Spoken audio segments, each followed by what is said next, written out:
dan wanneer ek klaar is, wanneer ek ooit, dan moet ek swem Sint Helena toe, sal ek sorg dat julle elkeen 'n koppie kry van hierdie dokumentêr.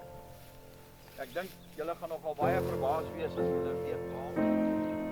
Boerevriende en volksgenote, as ek nou vandag vir julle moet sê, waar staan ons in hierdie pragtige land van ons Suid-Afrika? Nee, wat 'n voorreg is dit net nie om hierdie vergete geskiedenis, wat baie mense so graag wil vergeet, om dit weer by u tuis te bring. Dis nou Julie in die jaar 2021. Ons is amper, soos wat daai ou televisiereeks gesê het, die vlaktes diskant Hebron. En ek is nou al meer as 20 jaar besig om die waarheid by ons boerevolk uit te kry oor geskiedenis wat nog nooit vir ons vertel was nie.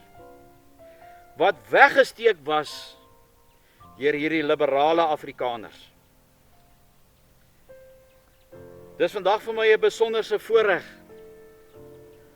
om by hierdie man se graf te staan. Ja, wat gebeur het, gaan baie van julle dalk vir my sê, maar hoe kan jy 'n verraaier se graf kom skoonmaak?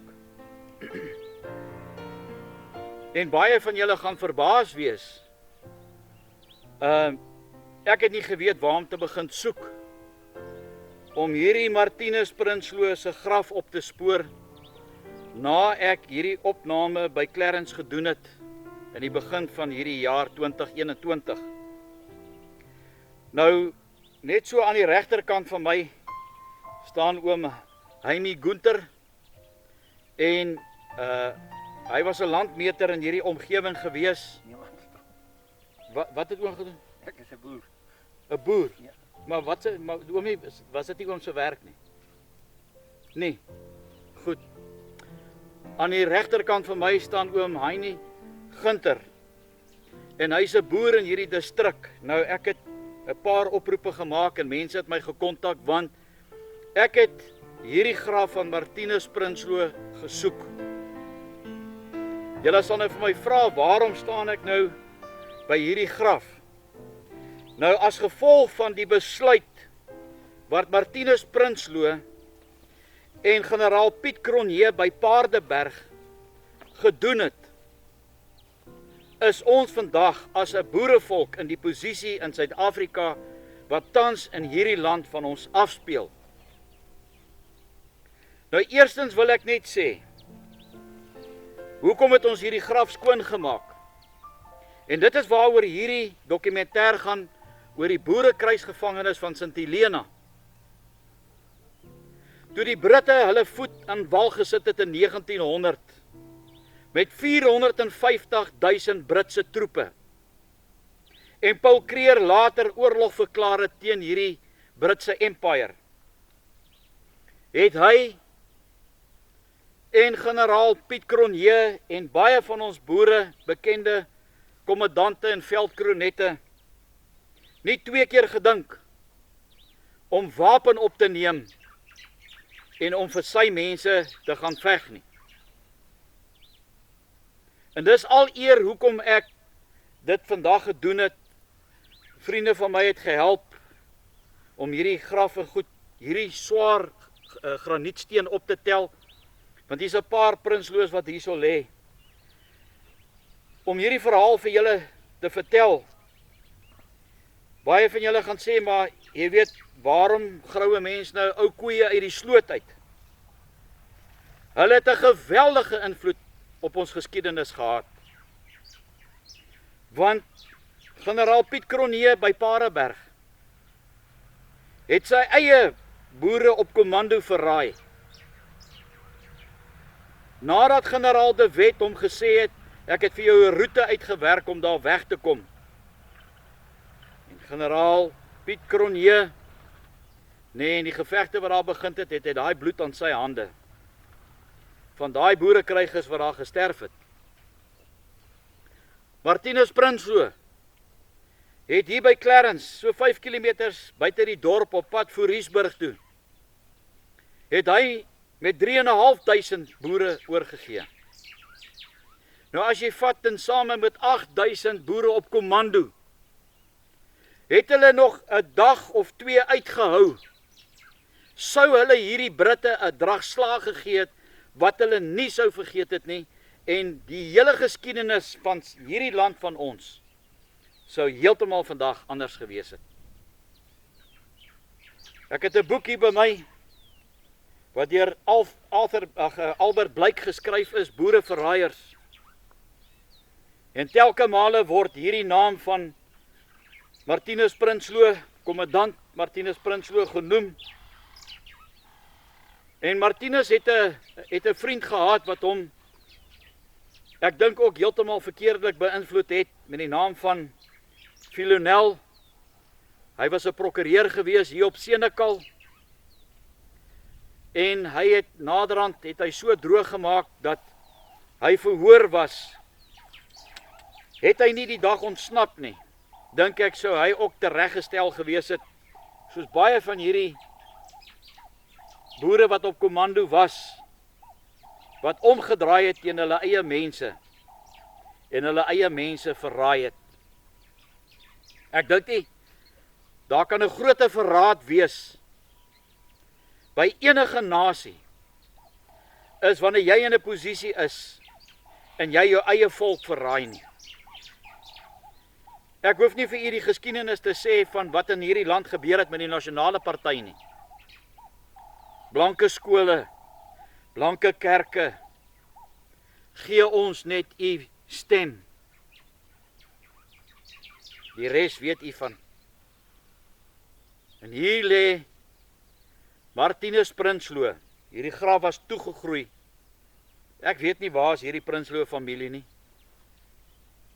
Maar hierdie man is deel, net soos generaal Piet Cronje, 'n groot deel was van die verraad wat teen ons boerevolk gepleeg was in die Tweede Vryheidsoorlog.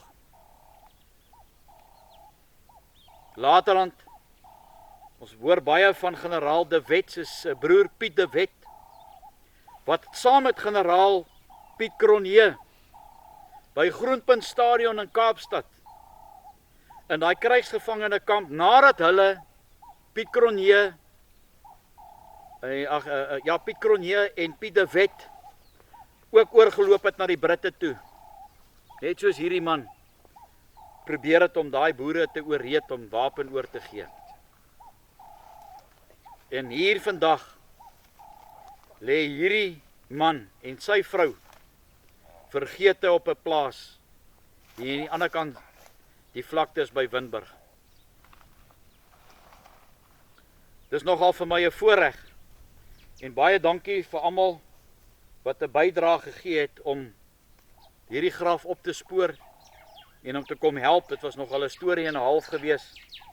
Maar hier lê nog 'n boereverraaier. En daar's seker nog 120 waarvan daar opgeteken is in hierdie boek. Vanoggend toe ons hiernatoe ry, toe sê ek vir my vriend, dit is eintlik skrikwekkend as jy hierdie ander boek lees van Albert Groenling, die Hensoppers en die Joiners, dat daar oor die 50.000 joiners was in die Tweede Vryheidsoorlog. Het enigiets verander? Pas op, hulle praat dieselfde taal as ek en jy. Hulle hou van braaivleis, hulle hou van rugby, maar hier binne is dit 'n kan vol wurms. So lees jy hoeveel van hierdie joiners wat oorgeloop het na die Britte toe, wat bloed aan hulle hande het, waar daar broer teen broer opgestaan het in die Tweede Vryheidsoorlog. Robertson Kitchener het gesê in die Tweede Vryheidsoorlog, by die eerste konsentrasiekamp wat daar gestig was, as ons net die boerevolk kan kry om mekaar te kan haat, het ons die oorlog gewen. Is dit nie so nie?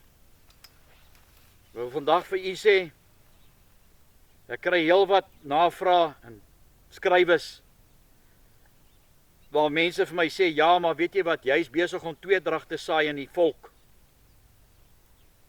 Jy moet kies. Jy is of boer, of jy is Afrikaner. Dis soos olie en water, dit kan nooit meng nie. Daar's telke boeke wat skryf oor die verraad, die man wat lyk soos ek en jy, wat dieselfde taal praat, maar hy kan nie wag om jou te verraai nie.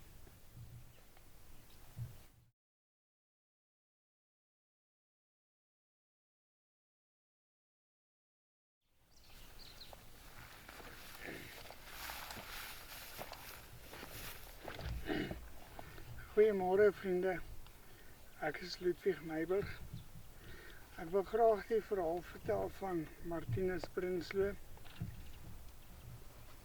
Martinus Prinsloo is gebore in 1838 en hy is oorlede in 1903, soos wat op sy grafsteen staan.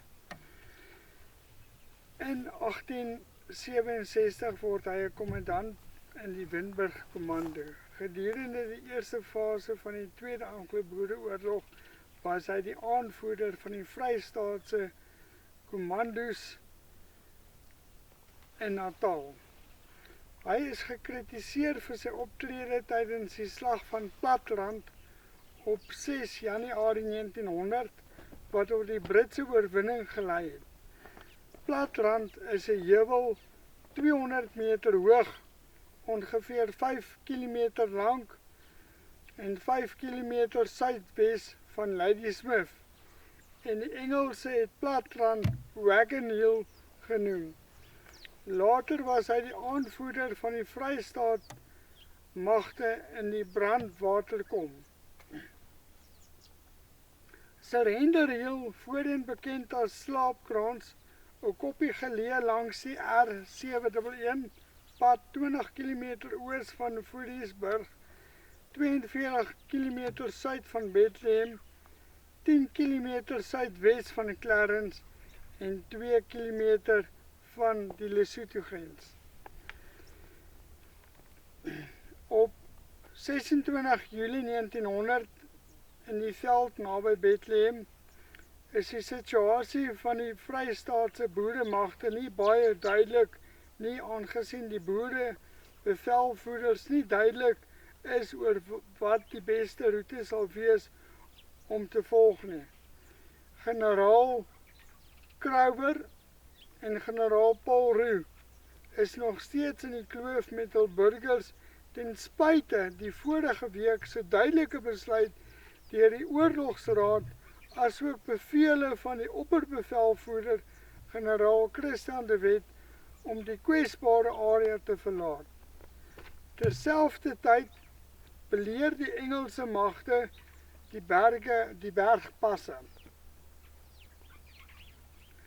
Dit het die boere se kans om te ontsnap eerliks verklein. Intussen het hoofkommandant Martinus Prinsloo die bevel oorgeneem en besluit om vir tyd te speel. Hy het SG Villeneuve gestuur om die Engelse generaal Hurter te oorreed tot 'n vredesooreenkoms van 4 dae. Villeneuve was voorheen 'n kommandant, maar generaal Christian de Wet het hom reeds in Maart 1900 gedegradeer. Later van tyd was hy skuldig van verraad gevind deur 'n militêre hof onder die voorsitterskap van regter J.B.M. Hertzog op aanklagte dat hy met die vyand onderhandel het. Die Vrystaatse boeremagte het Villeneuve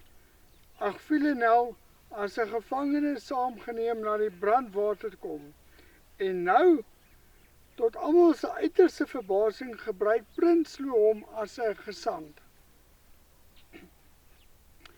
Met Villeneuve se terugkeer vanaf generaal Hunter rapporteer Villeneuve dat Hunter die vredesooreenkoms van 4 dae geweier het en eis onvoorwaardelike oorgawe. Mens kan net wonder wat se invloed Villanelle gehad het op Hunter se besluit. Villanelle het waarskynlik vir Hunter vertel dat Prinsloo vir tyd speel en kan mens regtig iemand vertrou wat skuldig bevind is aan verraad? Die antwoord is duidelik nee. Gedurende 29 Julie 1900 is 'n groot deel van die Vrystaatse boeremagte in die brandwaterkom tussen Forriesburg en Golden Gate deur die Britte omsingel. Generaal Christian de Wet met ongeveer 2000 man kon oor Slabberds Nek ontsnap. In die bergkom het hoofkommandant Martinus Prinsloo die bevel oorgeneem soos genoem is en is daar met 4314 boere wat 3 generaals en 6 kommandante op 29 Julie 1900 tot oorgawe gedwing na 'n reeks bloedige gevegte waar die droewige feit dat die oorgawe van een spul boere die ander net aangemoedig het om harder te veg. As opperbevelvoerder het hy gewillig om die hele boeremag oor te gee, op voorwaarde dat almal behalwe die leiers vrygelaat sal word om huise te keer. Maar was Prinsloo werklik die opperbevelvoerder? Generaal Roux het ook op daai amp aanspraak gemaak. Op die ou end weier slegs een belangrike boereleier, Olivier, om die geldigheid van Prinsloo se oorgawe te erken. Olivier glip net betyds deur die Golden Gate met verskeie kommandante en 1500 man. Die berig van Prinsloo se oorgawe het generaal Christian de Wet 3 dae later in sy laar suid van die Vaalrivier bereik. Dit het gekom van 'n jubelende generaal-majoor Charles Knots, bevelvoerder van een van die Engelse kolonies daar, of magte daarso. Die volgende dag word dit deur Prinsloo se sekretaris bevestig, 'n jong man, Albert Grobler, wat na generaal de Wet gestuur is. President Steyn en generaal de Wet ry die Niemandsland ander kant die laar binne om Grobler te ontmoet. Hy dra Prinsloo se kort bedroewige boodskap oor.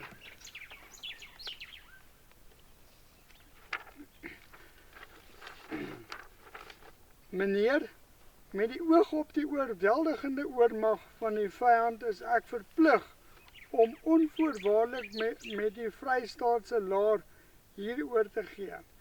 Ek het die eer, meneer, om u dienswillige dienaar te wees en Prinsloo opperbevelvoerder. Opperbevelvoerder, antwoord generaal de Wet. Met watter reg eien hy daardie titel toe? In werklikheid het die nuus hom feitelik verlam.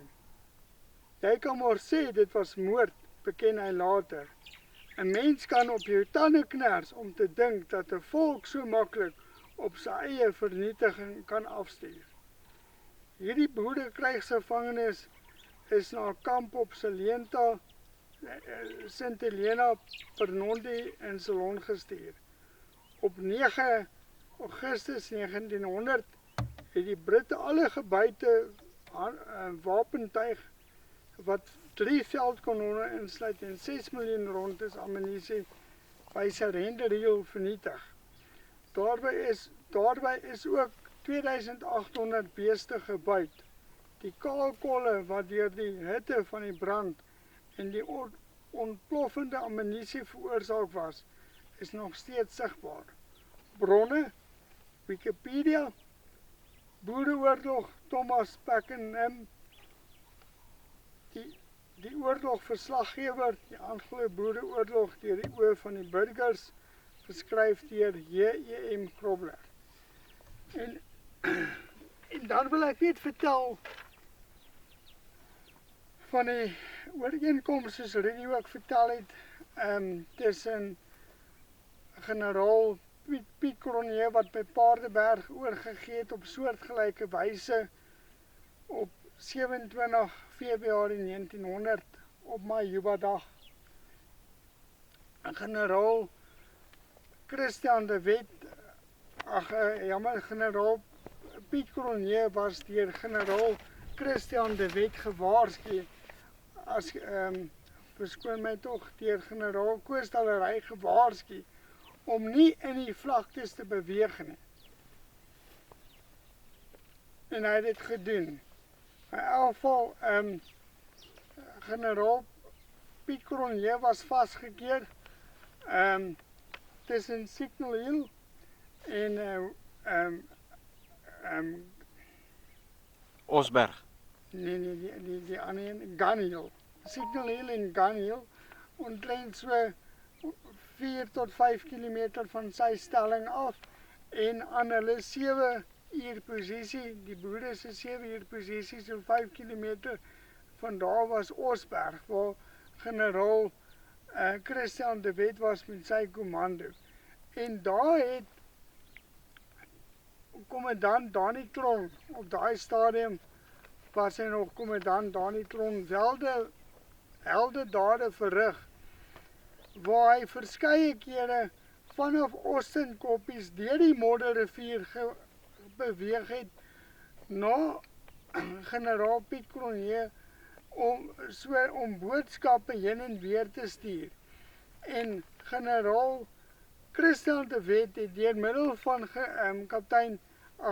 kommandant Dani Tron vir Cronje 'n veilige ontsnappingsroete gegee. Hulle sou dekking gegee het, maar Cronje het dit van die hand gewys en hy het daarmee meer as 4000 burgers oorgegee en hulle is almal Sint Helena toe. En in die verhaal van Prinsloo het hy ook met meer as 4000 mans oorgegee, terwyl generaal Christian de Wet ook ontsnappingsroutes gegee. Maar as mens net bietjie teruggaan in die geskiedenis, ek vertel vir die ooms hierso, as mens die boek lees van advokaat P. Pretoria staan het baie duidelik so, en dit maak sin wat hy gesê het. Jan Smuts het vir Cecil John Rhodes gewerk, maar Cecil John Rhodes wou die goud bekom het, wat in 1886 gevind is op die Witwatersrand. En na die mislukte Jamesons inval op Desember 1895, wat in werklikheid niks anders was as 'n staatsgreep nie, het Cecil John Rhodes, Jan Smuts, wat saam met Cecil John Rhodes 'n vrymeselaar was, na oom Paul Creer se Volksraad toegestuur om hulle te infiltreer. En Jan Smuts was deur middel van sy 2 vrymeselaarsvriende, Piet Joubert en Piet Cronje, verkies as 'n Volksraad lid. En hy was aangestel as die staatsprokureur. Maar intussen tyd het Jan Smuts en Cecil John Rhodes verskop in een mis.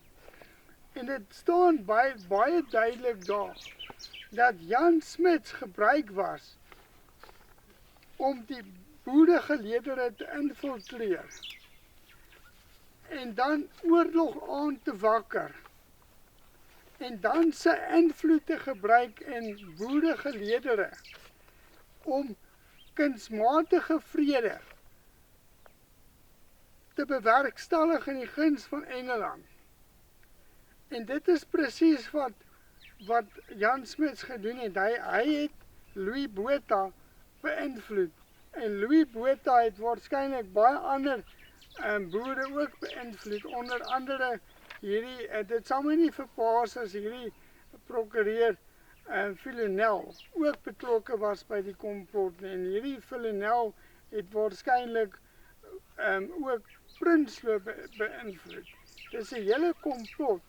En ek sê vir julle vandag met my geskiedkundige kennis, die tweede Anglo-Boereoorlog wat begin was op 11 Oktober 1899 word tot vandag toe teen ons boervolk gevoer. En net soos die Engelse swartes gebruik het tydens die tweede Anglo-Boereoorlog, wat in 1900 was daar 110.000 swartes in die Engelse se diens, geklee met kakiklere, saam met die Afrikanerbonders, Jan Hendrik Hofmeyer se Afrikanerbond, om teen ons boere te veg. En van 1902 tot op hede, 2 Julie 2021, het hulle slegs hulle taktiek verander van militêre oorlogvoering tot politieke oorlogvoering. Die kastige vrede van vereniging wat geteken was op 31 Mei 1902 was slegs die beëindiging van die militêre oorlogvoering teen ons boervolk. Maar van daar tot op hede het hulle strategie verander van 'n militêre oorlogvoering tot politieke oorlogvoering teen ons boervolk. Ek is Henk Kok hier van die Wimberg omgewing. Ek wil praat oor Fanie Vilonel. Hy was 'n joiner of aan die Engelse regeringsmagte gehelp. Sy vrou was Luttig en die Luttig dogters het redelike hoë hoogtes bereik, want die een Luttig dogter is met Fanie Vilonel getroud, die ander dogter was met Thomas die handelshuis Thomas Bergstedt getroud. Hy het die handelshuis op Wimberg gehad, dit was nou die algemene handelaar. En dan die Peer van Reineveld se ma was die ander Luttig dogter. En dan die vierde ene waarvan ek weet is Barry de Kok se ma. Nou die Barry de Kok hy was ook in die politiek, maar ek weet hy was 'n prokureur in Wimberg en toe het hy later Bethlehem toe geskuif. En maar die 4 dogters het redelike uiteenlopende mans gehad waarmee hulle geëindig het. Henk, ja, ons het seker omtrent so 10 jaar terug ontmoet. Ek sal nooit vergeet toe jy vir die mense daar by die konsentrasiekamp, waar die kamp was hier in Wimberg, vertel het van bietjie geskiedenis oor Wimberg en so aan. Ja. Nou, jy het iets wat ek dink die kykers op YouTube en wanneer hierdie dokumentêr klaar verfilm is, bitter min mense weet daarvan. En 'n baie bekende skrywer onder ons, The Boer, wat gegaan het oor die 2 tienermeisies wat deur hierdie Britse offisiere verkragt was hier in Wimberg. Ja. Wil jy net so 'n bietjie vir ons vertel, want jy het nou gesê jy gaan ons nou môre wys waar dit was. En ek is vir jou verskriklik baie dankbaar, en ek dink die mense wat na hierdie opname kyk gaan ook sê, weet jy wat, dit gaan daaroor om die waarheid by ons boerevolk uit te bring oor wat met hierdie vrouens en kinders in hierdie Britse moordkampe in Suid-Afrika gebeur het. Ja, ek kan nie baie uitwy oor Susan Nel waaroor die boek gaan. Daar is oom Nico het die meeste inligting bymekaar gekry en op boek gestaaf. Maar wat ek maar weet van die kamp is dat hulle moes die kampe uit die dorpe uitgeskuif het, want hulle wou nie die dorpe afbrand nie. Dis nou maar die rede hoekom hulle die dorpe en die kampe geskei het. En die kamp was daar teen Wimberg se rand en ek weet daar waar die atletiekbaan nou van Wimberg is, het hulle dit was die kamp waar die irretrievables gehuisves, as ek die woord huisves kan gebruik. Die onvergenoegdes. Ja, die irretrievables en onder hulle is Tannie Dot Serfontein se ouma. Die bekende skryfster. Die bekende, ja, Auntie Krog se ouma grootjie. So Tannie Dot se ouma was onder die irretrievables. Nou ek vermoed die kamp is later toegemaak met sink want hulle het die mense met klippe gegooi wat daar verbygekom het. Maar ek vermoed dit was nie altyd so nie, want toe met die slag van Helpmekaar, nou Helpmekaar is tussen Wimberg en Ventersburg. Met die slag van Helpmekaar was daar Sarel Haasbroek 'n klomp Engelse daar voorgekeer op pad met hulle opmars. En toe was daar skermutseling en toe is daar 'n klomp mense doodgeskiet. En daar was ek dink dis tydens daai begrafnis van daai mense het hulle die een of ander 'n hoë lui op 'n kanonwa begrafnis toegevat. En toe het die kinders met kleilat mekaar, ons het nog gepraat van gedeer, nou aangemoedig om die eerste ou wat die kus kan raakgooi, hy kan nou een of ander prys kry en Blikkie boeliebeef of iets. ja, blikkie boeliebeef, toe het hulle Kondensmelk. nou 'n kleilat op die kus geskiet en die uiteinde is die kamp is toe, ek dink vir 'n week of 2 op reiswater gesit as straf. En die Engelse het gevoel maar die vrouens kon die orde gehandhaaf het sodat so iets nie sou gebeur het nie, maar ek dink hulle het na aanleiding daarvan het hulle toe sinkplate teen die op die heining opgerig sodat jy nou nie van binne af die mense kan molesteer wat oor die bruggie heen en weer gegaan het.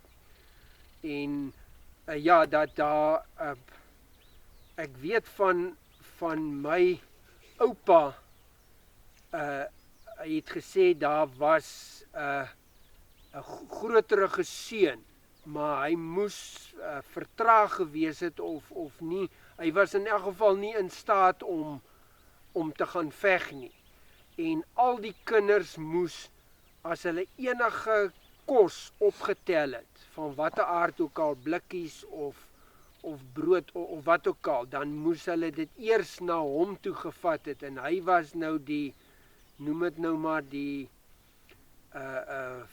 kosinspekteur gewees vir die hele kamp gewees, of vir die hele klompie kinders, en dan moet hulle nou elke keer alle krummels of koekies of wat ook al na hom toe vat, en dan gee hy nou die groen lig of hulle dit kan eet of nie. En wat ek ook nog weet is die randjies van Wimberg is nou redelik vol bome, maar die boek wat oom Heinie uitgegee het, is daar 'n foto op die laaste bladsy van die kamp, waar jy kan ek dink in die 60er jare met die sneeu geneem. En daar kan jy sien, daar is nie 'n boom gewees op daai kamp nie. So daai mense het al daai karreebome opgebruik vir vuurmaakhout, omdat daar nie ander brandhout naby was nie. Ja, dit is nou maar net so 'n paar. Ons gaan nou môre daar kyk. Ja, dankie. Ek kan môre gaan Die kyk. naam Blikkiesdorp. O ja, die naam Blikkiesdorp, hulle het, ek dink later dit toe verander na Hillside toe om nou uit die blikkies uit die blik uit te kom, maar Blikkiesdorp het sy naam gekry van die blikke en die konsentrasiekamp se nagevolge het in die naam bly steek. En ja, en dit is nou maar wat in die omgewing, ja, wat in Wimber gebeur het, wat nou oorvertel was. Dankie.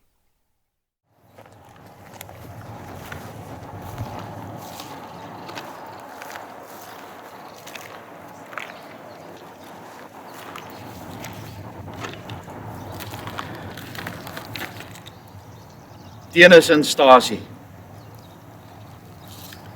Nou sal u dalk vir my vra, wat soek ek vandag hier by Tennisstasie? Miskien bly u vandag hier op Tennisin en u kyk ook na hierdie dokumentêr. Ek sou baie graag vandag 'n monument hier wil opgerig het. Ek sou baie graag hier by Tennisin, wat ook vandag God verlate is. Hier's nie een goedere trok hierson nie. Lyk my nie, hier loop ook nie meer treine hierson nie. Maar in 1900 het hier 'n baie besonderse ding gebeur, maar ook 'n baie tragiese verhaal afgespeel, wat ook aanleiding gegee het waarom ons die Tweede Vryheidsoorlog verloor het. En dit het te doen met twee boereverraaiers, naamlik Fanie Vilonel, wat 'n prokureur was uit die wêreld van Senekal se geleedere. En nie ver van hier af nie, kry jy 'n klein dorpie, wat ook 'n baie hartseer verhaal vertel. En hierdie dorpie se naam is Wimberg.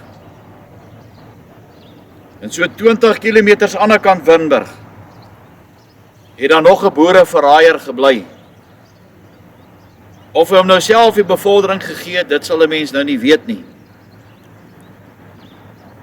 Later in 'n paar geskiedkundige boeke skryf hulle van generaal Martinus Prinsloo. Maar hy was en 'n kommandant Martinus Prinsloo. Nou wat daar by Surrender Hill gebeur het in die omgewing van Clarence in die Vrystaat, en ek glo baie van u het al 'n bietjie daar gaan kuier. Die pragtige dorpie daar in daai berge net so naby Lesotho. Is daar 'n plekkie met die naam van Surrender Hill. En daai omgewing was genoem die Brandwaterkom. Ek het nou so ruk terug gelees, waar kom die naam Brandwaterkom vandaan? Daar is blykbaar, as jy nie te diep grou nie in sekere plekke, is daar 'n tipe van 'n teer of 'n moerasagtige grondgedeelte, dat as jy dit uitgegrou het en jy steek dit aan die brand, dan brand dit. En dit is waar die naam vandaan kom, Brandwaterkom. En in die tragiese gebeurtenis in 1900 het hierdie twee boereverraaiers, naamlik Fanie Vilonel en sy medepligtige Martinus Prinsloo, met ongeveer 4.500 boere, soos daar by Paardeberg in Kimberley, oorgegee. En dit nadat hulle agteraf, sonder die mee te wete van hulle kommandos, gaan konkel het met die Britte. Ja, as 'n mens nou hierso stil staan, hier by Tennisstasie, ek kan myself indink, wat moes gebeur het en wat het deur daai boere, wat alles gegee het, wat alles opgeoffer het, toe hulle teen die Britte gaan veg het. Ek het gister vergeet om daar by Paardeberg te sê, ek het nooit die voorreg gehad om universiteit toe te gaan nie. En daar's baie van u wat hierna kyk wat geskiedkundiges is, wat boeke geskryf het en dalk geskiedenis as 'n hoofvak gevat het. En daarby wil ek net sê dat ek sien nie neer oor wat jy bereik het deur 'n dokter of 'n professor te word. En dan boeke geskryf het oor die Anglo-Boereoorlog en oor die boerevolk se geskiedenis nie. Maar daar's baie van ons mede boere volksgenote wat 'n geweldige passie het, wat ook 'n verhaal kan vertel met absolute feite en absolute passie, nadat hulle daar oorgegee het by Surrender Hill. U kan nou vandag soontoe ry. Ongelukkig is die bronsplaat daar by die monumentjie gesteel. Daar is darm 'n naambord daarso wat sê Surrender Hill. En nadat hierdie twee boereverraaiers, Fanie Vilonel en Martinus Prinsloo, by die Britte gaan konkel het, moes die boere daar oorgegee het. Nou, miskien is daar mede weermag veterane. Hierdie was jou tweede vrou gewees, toe jy in die weermag gekom het. Jy moes hierdie wapen, moes jy opgepas het met jou lewe. Want jou lewe het van hierdie wapen afgehang. Baie van die gewere in 1900 was erfstukke gewees, soos hierdie geweer wat ek in my hande vashou. En nadat hulle daar oorgegee het, was al hulle gewere en al hulle ammunisie gevat en op hoope gesit en aan die brand gesteek. Nou kom laat ek vir u vertel, as jy daar by Surrender Hill staan en dis al meer as 124 jaar gelede, dan sien jy 3 sulke groot kaal kolle. Jy kan nou soontoe ry, dis vandag nog steeds daar. Met die opname daar by Surrender Hill, kan 'n mens net jou kop skud. En jy kan nie verstaan, en dit is vandag nog so dat jy hierdie verraaiers, hierdie joiners, onder hierdie boerevolk kry nie. Maar ek sal meer sê onder die Afrikaners, want daar's 'n groot verskil tussen 'n boer en 'n Afrikaner. En as jy daarso stil staan om te dink, wat het net nie deur hierdie boere, wat hulle alles gegee het nie, nadat hulle alles opgeoffer het, hulle het hulle plase agtergelaat, hulle moes hulle vrouens en kinders agtergelaat het, hulle het gaan veg vir die boerevolk se vryheid. En hier moet jy jou tweede vrou, moet jy nou prys gee. Jou tweede vrou word daar op 'n hoop gegooi en aan die brand gesteek. Die dag met die opname daar by Surrender Hill, kan ek nie vir u beskryf wat se gemoed het ek gehad, omdat ek besig is om hierdie verhaal te vertel van waar kom die boerevolk vandaan nie. As ek so na daai 3 kaalkolle kyk en reg rondom is daar die mooiste uitsig, die heuwels wat daar is, die groen gras wat daar groei. En jy kyk so na daai 3 kaalkolle, dan het dit by my opgekom, die haat wat die boere moes gehaat het in daardie Britte. Toe hulle as gevolg van hulle hepsig, toe hulle gehoor het daar's goud en diamante in Suid-Afrika, het hulle niks en niemand ontsien nie. Wat daarna gebeur het, is net so skokkend. Ek glo daar was nie baie kos gewees nie. Hierdie verhaal is nog nooit vertel nie. Daar is baie boeke geskryf oor hierdie besonderse oorgawe van die boere daar by Surrender Hill. Die brutaliteit wat die Britte aan dag gelê het, met ons boerevolk is vir my onvergeefbaar. Na 124 jaar is dit nog steeds onvergeefbaar. Die barbaarse metode wat hierdie Britte aan bande gelê het met ons mense is verskriklik. Ek gaan nou vir hierdie storie vertel, so 'n paar jaar terug by Doringbult se konsentrasiekamp Kerkhof, daar by Oranjerivierstasie het ek 'n baie geleerde vrou daar ontmoet. En ek het al dikwels daaroor gewonder, is dit dalk so of is dit nie so nie? En ek vra vir haar, mevrou, sê vir my, dit wat die vrouens en die kinders en die mans moes deurgemaak het in die Tweede Vryheidsoorlog, het dit iets agtergelaat in hulle DNA, dat wanneer jy in daai tydperk of na die oorlog met 'n vrou getrou het, en sy het vir jou kinders gebaar, en ons kyk na die vele siektes vandag onder van ons boerevolk, so suikersiekte, entevrees. Jy kan nie in 'n nou plek ingaan nie, want jy voel verskriklik, jy het daai ruimte en goed nodig.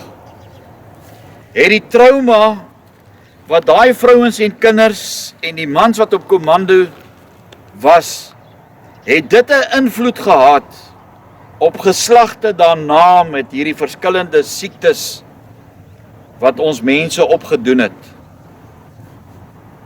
En dit het my nie verbaas toe sy gesê het, ja, dit het 'n geweldige invloed gehad op die siektetoestande daarna, kinders wat gebore was, omdat hulle soveel goed moes deurgemaak het, die hartseer, die verdriet, die angstigheid, die moedeloosheid, die raadopgeit, wat met hierdie mans gebeur het op kommando, daar by die brandwater kom by Surrender Hill, is 'n verhaal wat ek glo vir u nou die eerste keer vertel word. Jy weet, nadat hulle daar oorgegee het, moes hulle geloop het,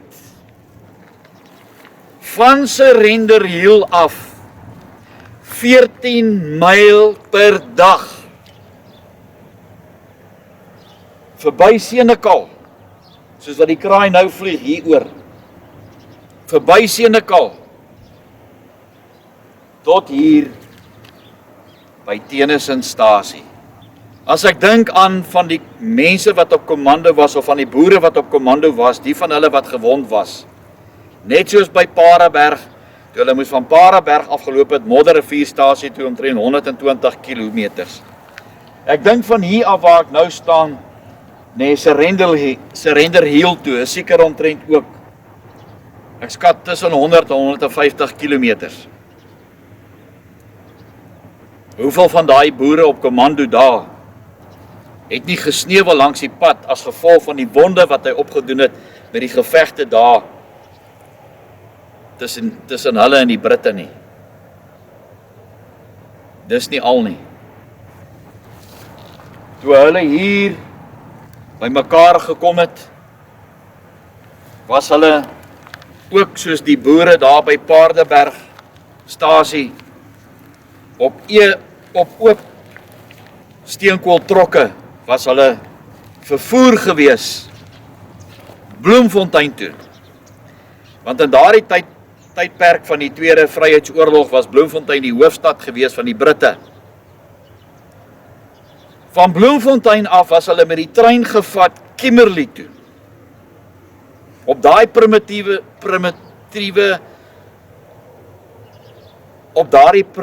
metode en in daardie primitiewe steenkooltrokke met daai stoomtrein. En van Kimberley af kan jy vir jouself indink hoe lank moes dit geneem het vir daai trein.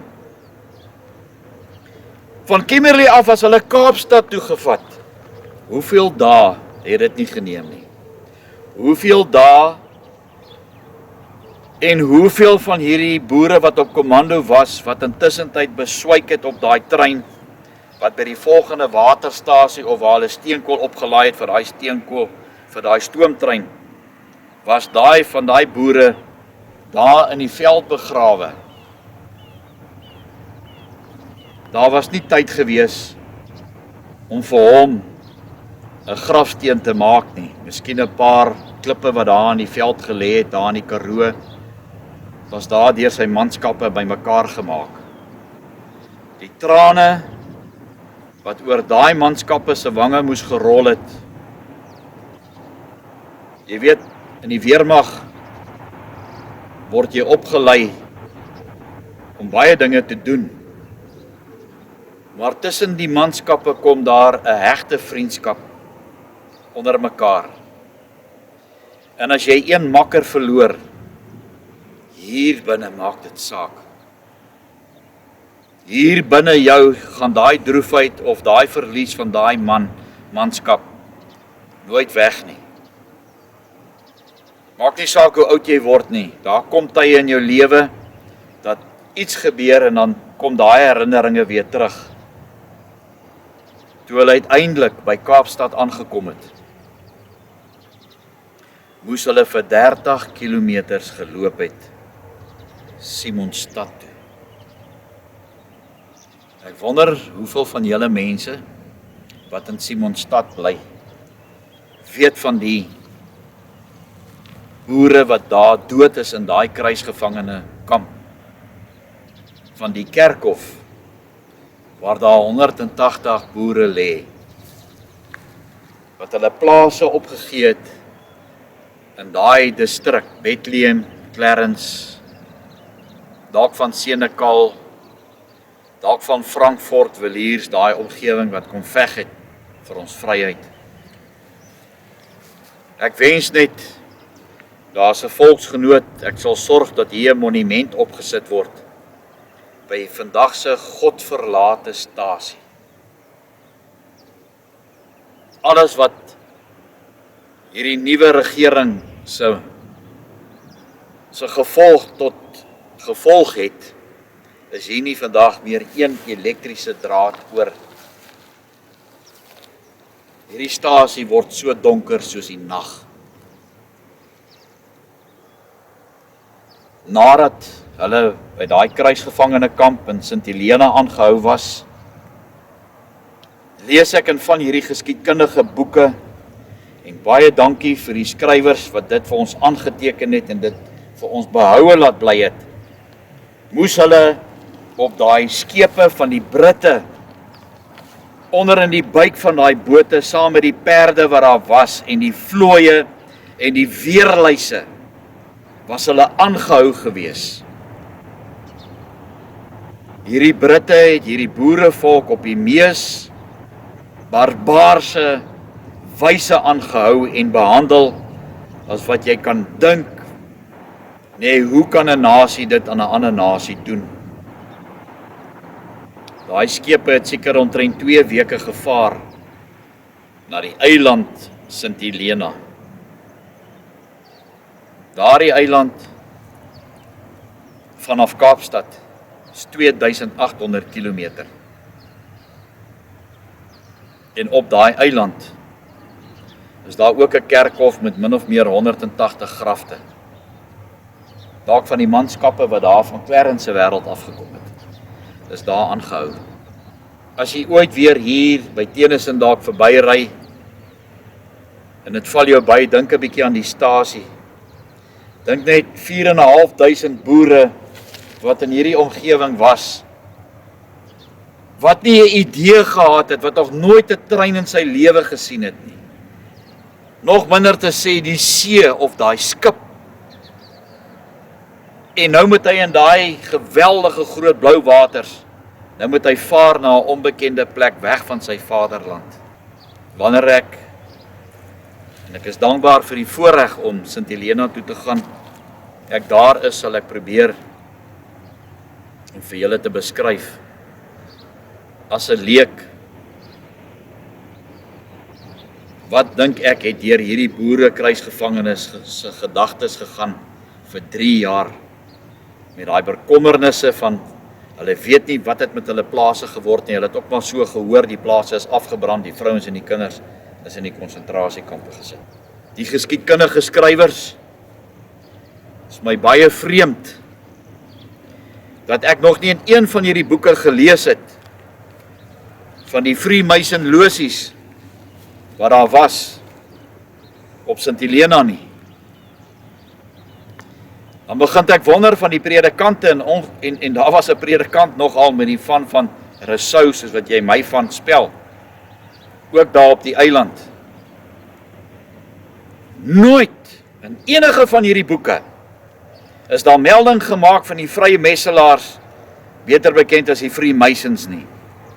Was van daai predikante ook Freemasons gewees? Laat mens net wonder. Maar ek verlaat vandag hierdie stasie. En ek sal die Heer hierdie boerekrygers wat alles gegee het toe hulle gaan veg het vir die boerevolk se vryheid. Ek sal die Heer hierdie 4.500 boere, maar ook die 4.500 wat oorgegee het by Paardeberg. As ons weer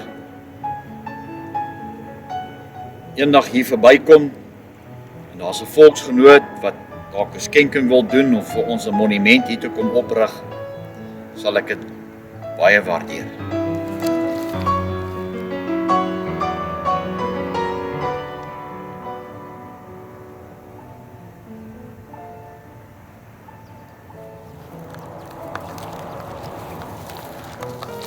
This is Tennyson Station in South Africa.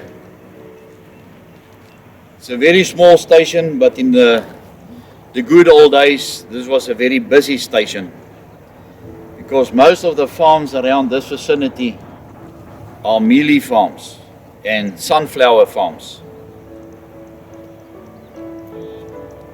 But at this station, something very heartsore happened for the Boer people. In 1900, our Boer folk always talk about the traitors or the joiners. And there were two joiners, and if you don't know the difference between a Boer and an Afrikaner, then please watch my YouTube video. I'll see if I can translate it. It's now in Afrikaans, but just to give you an idea why there is a big difference between the Boer folk and the Afrikaners. And just to sum it up quickly, a Boer is somebody like Generaal Dellery, Jopie Fourie, Gideon Skeepers. We call them Boer heroes. Now, Afrikaners, as we know them, is like F.W. de Klerk, Pik Botha, Rolf Meyer. So if you can understand the difference between them, then you have one already. There's a small town in the Free State called Clarence. And in those days, there were about 4,500 Boers on commando fighting the British force in that vicinity. And amongst them were two traitors.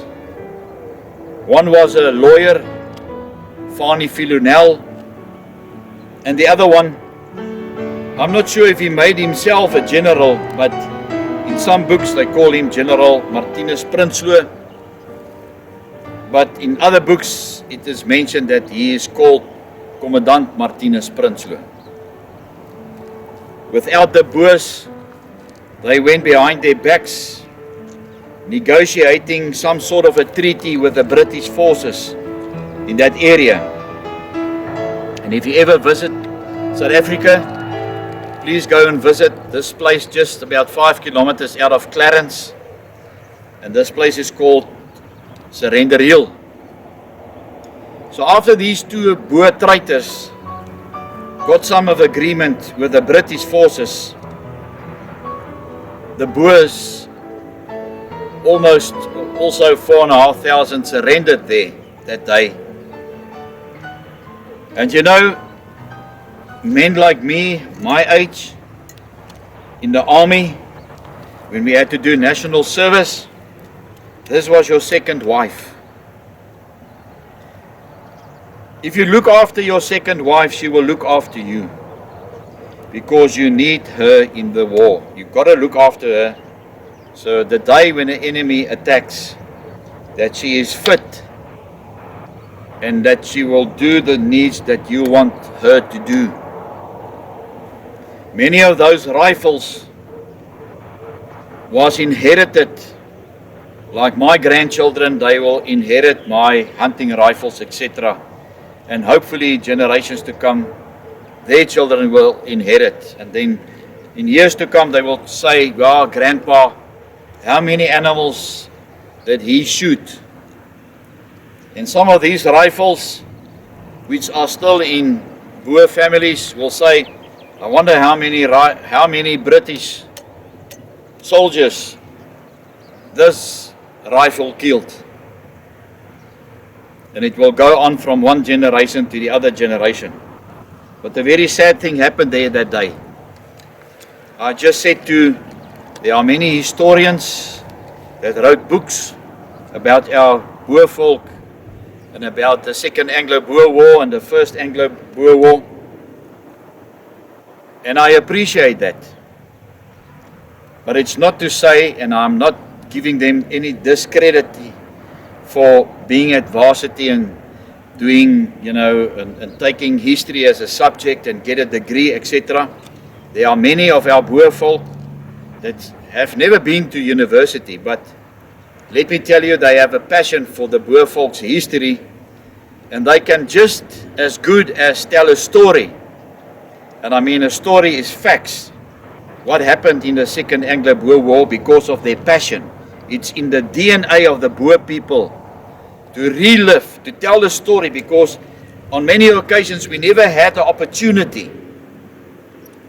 But I'm glad for YouTube, where I can share the facts regarding the war with your people. Hopefully, in due time now, I will be flying to St. Helena. And thanks to a Boer woman that saw my passion, and I want to get the real story of the 6,000 Boers that were held at St. Helena, and the brutality by the British also for keeping 600 Boer boys under the age of 15 years captured for 3 years, far from their homeland. Getting back to Surrender Hill, after they surrendered, many, 4,500 of these beautiful ladies with the ammunition was then put one side, and it was set alight. I cannot imagine what went through those Boers standing there after they have given up everything. They had to leave their farmhouses, they had to leave their families. They're in the veld every day, winter, summer, rain, heat, whatever. And their second wife is now being put alight by the British. If you go there now today, it's now over 124 years. It's a beautiful mountain area. You will see in that green fields 3 spots that are clean. Nothing grows there. Nothing will ever grow there. And when I took that stand there and telling you what happened, it just came to me. There's just one word. The pure hate the Boers had for these British that came to South Africa because of their greed. Their greed when gold and diamonds were discovered here. They left no stone unturned. Roberts and Kitchener, I always say they are the biggest British murderers of the Boer folk in South Africa. Over 38,000 Boer women and children were killed by these two British murderers. I don't know if I ever will have the opportunity to go to England, but I believe one of them are buried in one of those big synagogues. And if I have an opportunity and I'll go there, I want to get the glue which they used on the shuttle that went to the moon. The glue that they glued on those tiles to prevent the heat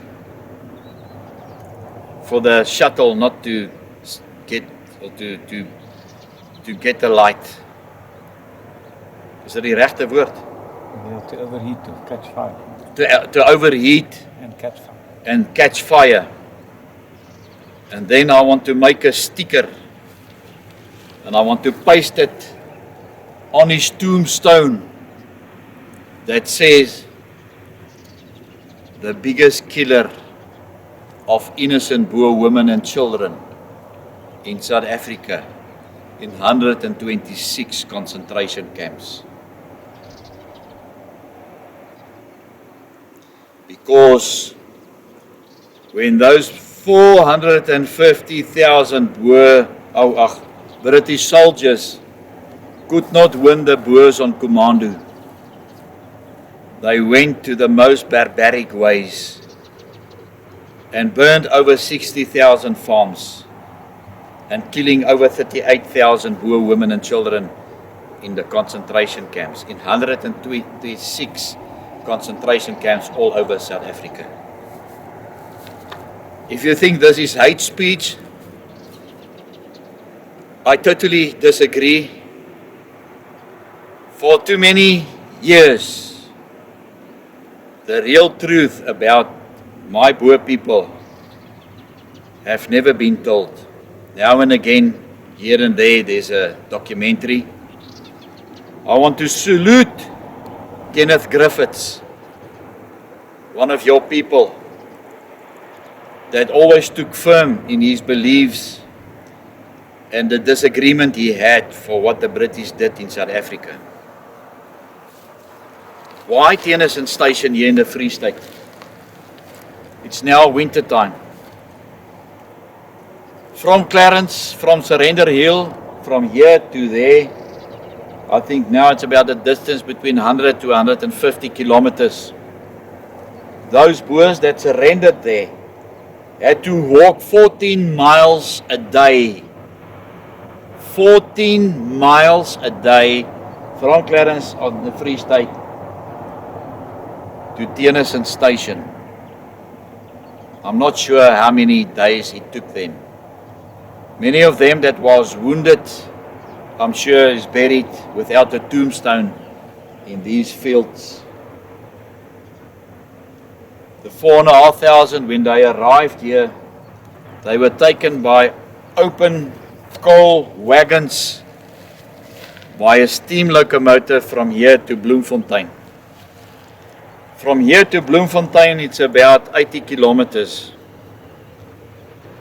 They were kept prisoner of war there for a while, and then from there on those open coal wagons, they were then taken down to Kimberley, which is about 160 kilometers.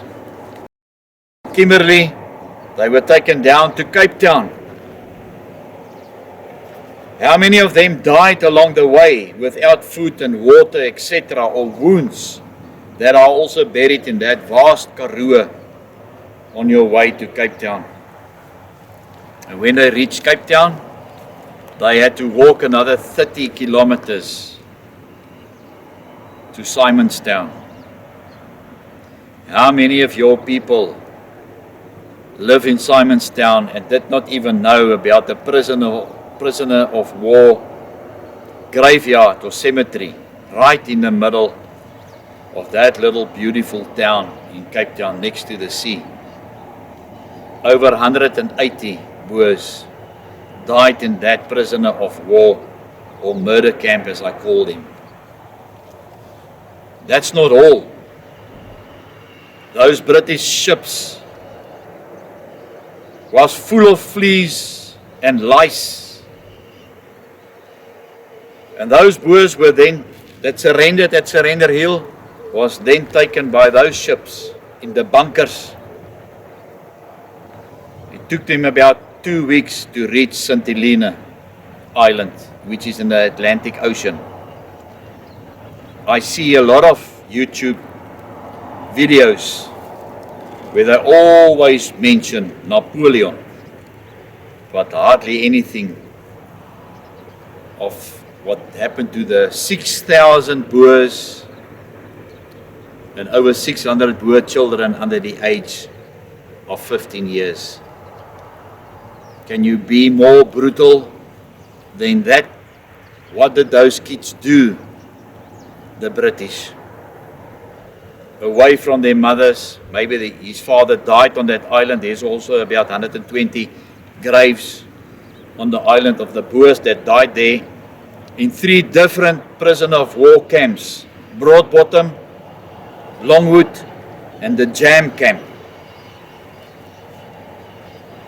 When I get to St. Helena, I will tell the story that hasn't been told for 124 years.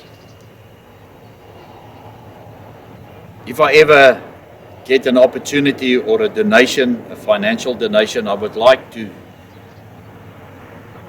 whatever is left of this station, everything has been stolen. There's no trains almost running in this route. The electrical cables that give power to these big electric locomotives are all stolen. Everything is lying here next to the railway line. There's no passenger in sight.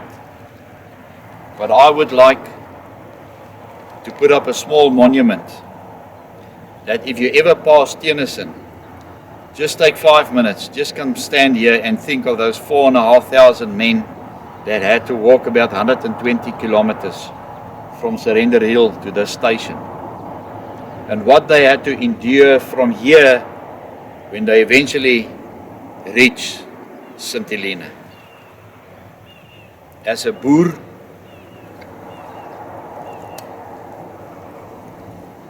I think it's appropriate to salute my fellow Boer men that have given up their freedom to fight a force of 60,000 against 450,000 British soldiers.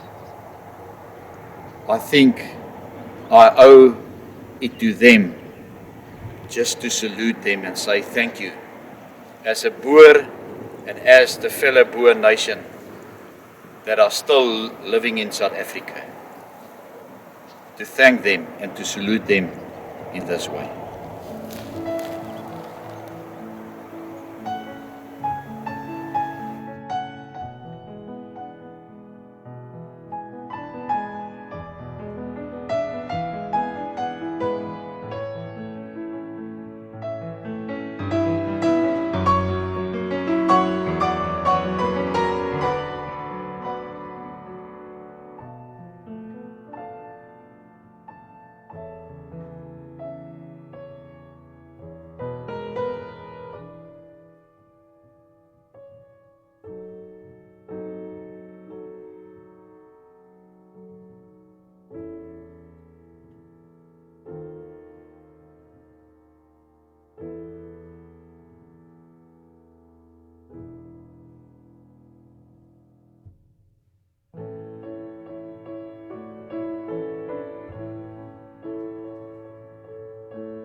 volksgenote. Ons staan nou seker die oudste kerkhof hier in die Simonstad se omgewing. En ek wonder wie van julle het geweet van hierdie boere wat hulle lewens opgeoffer het in die Tweede Vryheidsoorlog hier in Simonstad, wat vergete hierso lê. Hierdie is 'n baie besonderse verhaal wat ek julle wil vertel. En my vriend wat hierso so langs aan die kamera staan, het sulke ware woorde nou gesê terwyl ons op pad was hierheen. En hy het gesê ja, dat die boere van daardie tydperk het die spoegbak van die Britse Empire geword. Maar hulle verhaal moet vertel word. Vanoggend toe ons nou hiernatoe ry, normaal het maar deur mense gedagte. Nou, wat met hierdie boere gebeur het, is eintlik verskriklik. En elke dag praat ons so oor die joiners en die boereverraaiers. En hulle gevolge was gewees deur 2 boereverraaiers. Die ou wat homself 'n generaal gemaak het, Martinus Prinsloo, wie sy eensaam en verlate en toegegroeide graf so 20 km aan die kant Windburg lê. En saam met hom was daar 'n prokureur met die naam van Filonel gewees, wie sy graf in Senekal lê, wat ek nou vir jou gaan wys.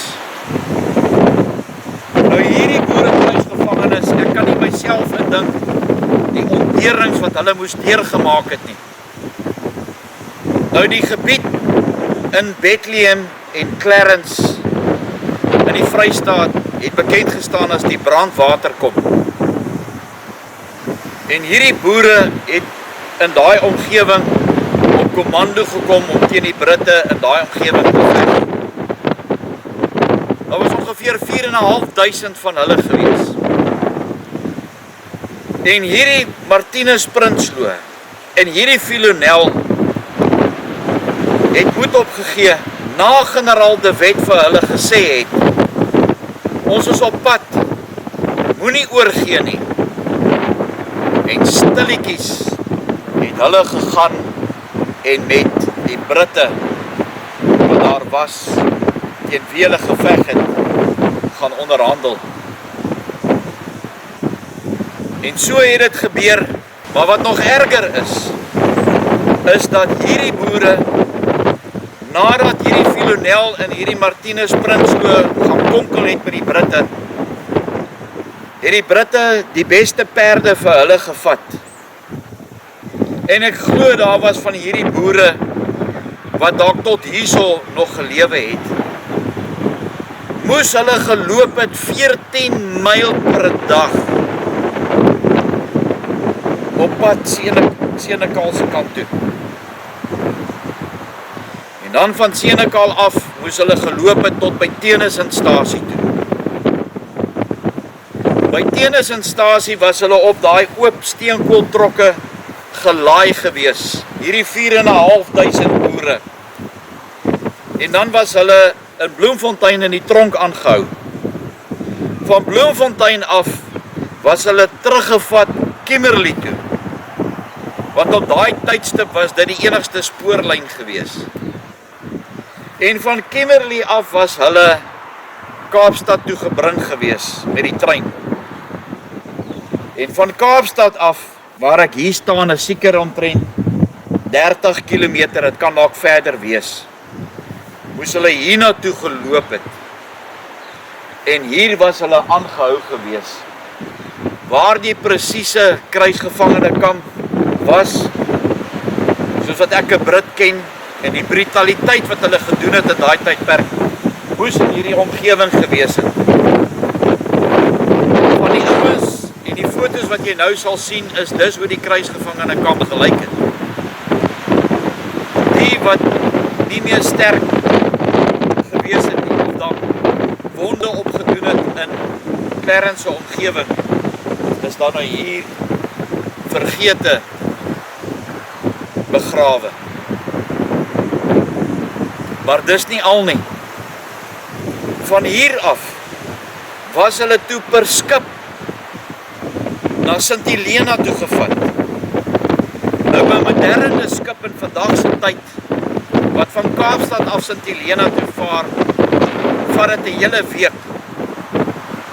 Met die primitiewe skepe wat hulle daai tydperk gehad het dit hulle seker 3 weke gevat om by Sint Helena uit te kom. 'n Mens kan nie dink as 'n boer en die ontberings wat hierdie manne moes deurgemaak het, die dag toe hulle besluit het om vir volk en vaderland te gaan veg.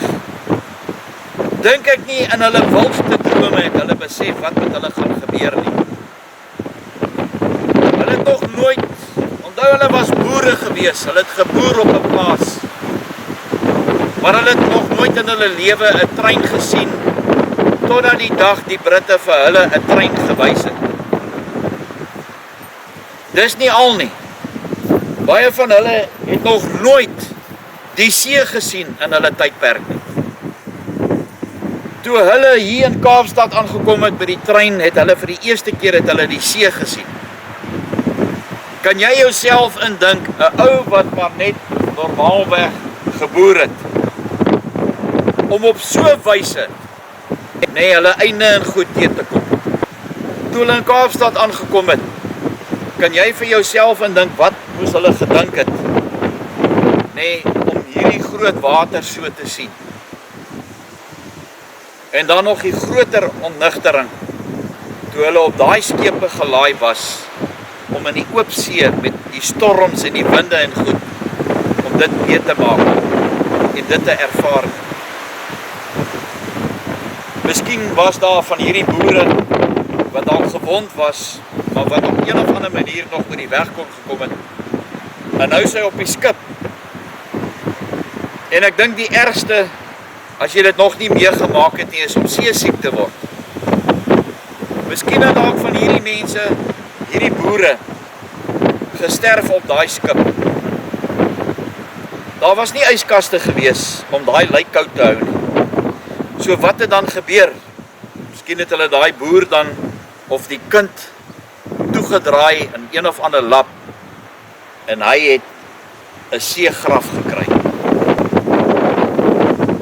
Ons sal regtig nooit weet, en ek glo nie een woord wat in die blou boeke van die Britte voorkom, dat hulle sê, maar hulle het goeie rekord gehou van al die boere. Hoeveel van ons mense, wat geveg het vir volk en vaderland in daai tydperk, het 'n seegraf gekry?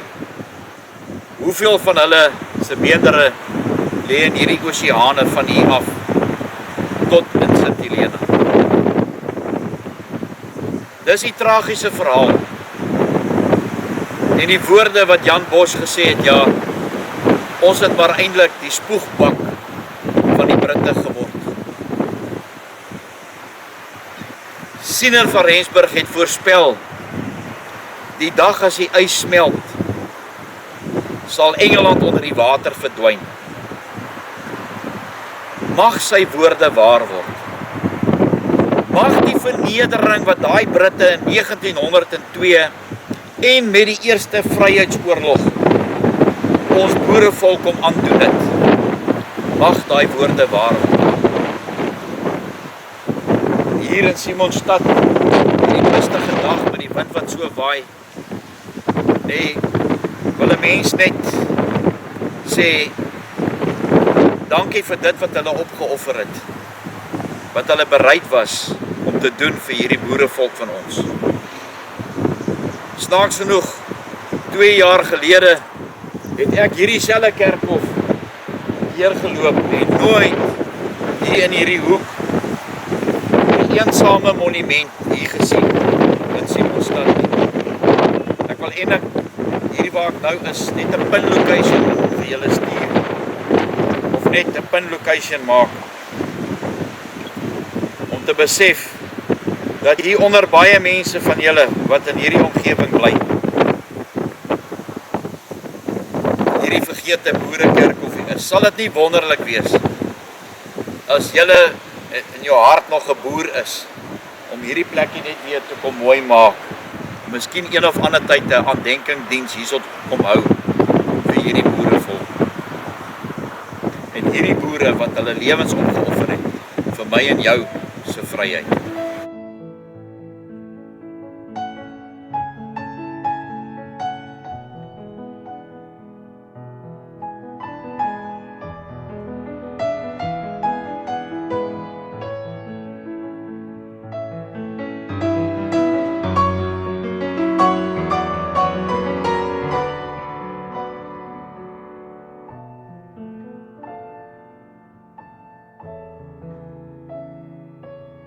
Want jy het vir ons hierdie ding kom opspoor hierso.